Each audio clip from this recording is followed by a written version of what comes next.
hapon sa inyong lahat. Ako pala si Binibining Junior May Ipahonda, ang inyong magiging guro ngayong hapon. Bago natin umpisa ng ating talakayan ngayong hapon, ay inaanyayahan ko ang lahat na tumayo para sa ating panalangin na pangungunahan ni Binibining Jamaica. Sama naman ang anak ng Espiritu Santo. Amen. Ngayon ay manatiling nakatayo para sa ating papasigla. Ang gagawin mo lang ay igalaw-galaw ang inyong mga katawan upang mabuhay ang mga natutulog ng diwa. Okay, galawin ang inyong katawan. Galaw, galaw, galaw, galaw, galaw. Ayan, maaari na kayong umupo. Ngunit bago kayo umupo, ay pakipulot muna ng mga papel o plastic na nasa ilalim ng inyong upuan at pakiayos na din ang inyong mga upuan. Okay, tapos na ba? Magaling. Ngayon, hapon na ito ay sino bang lumiban? O may lumiban na sa hapon na ito? Kung wala, ay palakpakan natin ang inyong mga sarili dahil kayo ay andito. Okay, bago tayo tumungo sa ating bagong talakayan ngayong hapon, ay magbalik-aral muna tayo ngayon. So, sino dito ang nakakaalala kung ano ang ating tinalakay ng huli nating pagkikita? Binibining dito? Okay, magaling. Bigyan natin ng anggaling clap si Binibining dito. Alam niyo ba ang anggaling clap? Okay, 1, 2, 3, 4, 5. 1, 2, 3, 4, 5. Ang galing! Okay. Ngayon naman ay, bago tayo tumungo, ay may ipapakita muna ako sa inyong mga larawan upang magbigay ng ideya sa susunod nating talakayan. Okay, so, base sa aking larawan na ipinakita, ay may mga ideya na ba kayo kung ano ang ating susunod na tatalakayin? Binibining babor? Pwede. May iba pa ba? Binibining istorko? Tama. Ito ay tungkol sa pagsasalin sa mass media, dubbing at subtitling. So, may mga ideya ba kayo kung ano ang dubbing o subtitling? Okay, kung meron ay mamaya nyo na ibabahagi. Bago yan ay alamin muna natin ang mga layunin na dapat nating makamit ngayong hapon. Pakibasa na sabay-sabay. Maraming salamat. At yan ang mga layunin na dapat nating makamit ngayong hapon. So, ngayong hapon, ang ating tatalakayin ay tungkol sa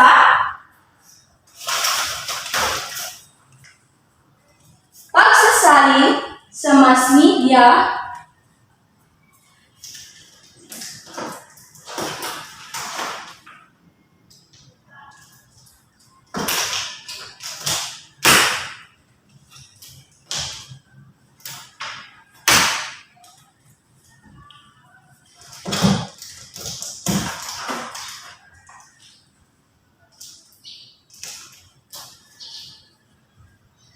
okay, sabay-sabay natin basahin. Pagsasalin sa mass media, dubbing at subtitling. May mga ideya ba kayo kung ano ang dubbing at subtitling? Okay, Binibining kabual. Maraming salamat. Ang dubbing, pero bago yan, ay alamin muna natin kung ano ang dubbing at subtitling sa mass media. Ang dalawang ito ay ang pangunahing uri ng screen translation. Ito ay ang pinakamadalas na ginagamit sa pagsasali ng iba't ibang anyo sa mass media. Mula nang nagkaroon ng tunog at dialogo sa pelikula hanggang sa modernong industriya, audiovisual, nanatili na itong pinakamabisa. Ngayon ay aalamin natin kung ano nga ba ang dubbing. Ang dubbing ay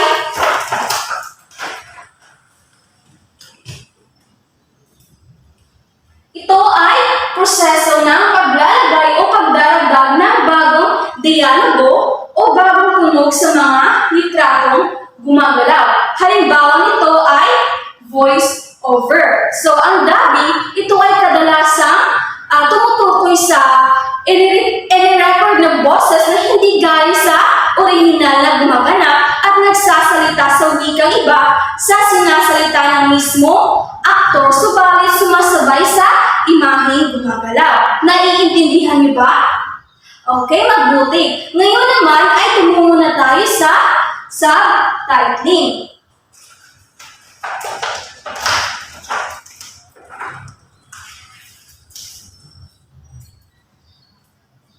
Okay, Lindayo, maaari mo bang basahin? Okay, so ang subtitling, ito ay proseso ng paglalagay kung saan nilalagyan ng mga salita o caption ang mga litratong gumagalaw o pelikula. Katulad lamang ng mga K-drama. Sa napapansin nyo, sa pelikulang mga katulad ng K-drama, hindi ba may mga subtitle nito?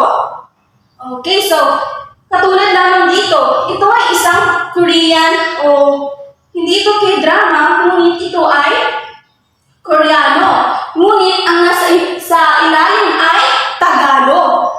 So dito, ang mga mata niya,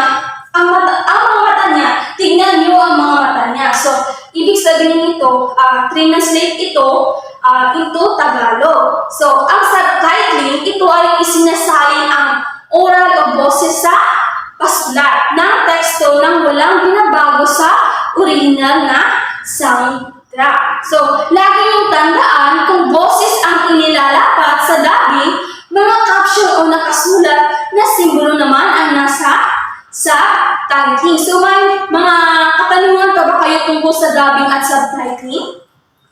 Kung wala na kayong mga katanungan, ay papangkatin ko kayo sa dalawang pangkat. Ito ang unang pangkat at ang pangalawang pangkat. Para sa inyong gagawin ay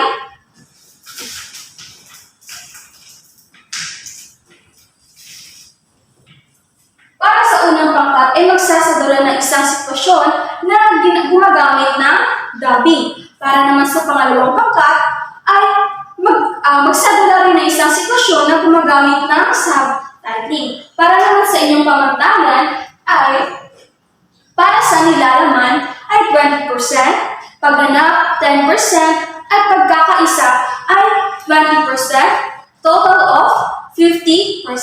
So, bibigyan ko lang kayo ng 5 minuto para pag-usapan ng inyong gagawin. Ang oras niyo ay nagsisimulan. Okay, tapos na ba? Ngayon ay ating umpisahan sa unang pangkat. Maaari na kayong pumunta dito. Ayan, bigyan natin sila ng 5 palakpak at 5 padya. 1, 2, 3, 4, 5. 1, 2, 3, 4, 5. Ayan, para naman sa pangalawang pangkat, maaari na kayong pumunta dito. Magaling! Bigyan natin sila ng 3 palakpak at 5 padya. 1, 2, 3. 1, 2, 3. 1, 2, 3, 4, 5. Tapos na ang inyong pangkat ng gawain. Para naman sa unang pangkat ay nakakuha kayo ng 45%. Para naman sa pangalawang pangkat ay nakakuha ng 48%. Bigyan natin ng palakpak ang ating mga sarili. Ngayon ay wala na ba kayong mga katanungan hinggil sa aking tinalakay ngayong hapon? Kung wala na, ay ako ang magtatanong sa inyo. So, pipili lang ako dito ng pangalan. Okay, Pinipining Baldado, maaari ka bang tumayo? Bagay sa aking tinalakay ngayong hapon ay ano ang pagkakaiba ng dubbing at subtitling. Magaling. Bigyan natin ng very good clap si Pinipining Baldado. Alam niyo naman yun, di ba, kung ano ang very good clap? Okay, simulan natin. 1, 2, 3, go! 1, 2, 3. 1, 2, 3. Very good, very good, very good.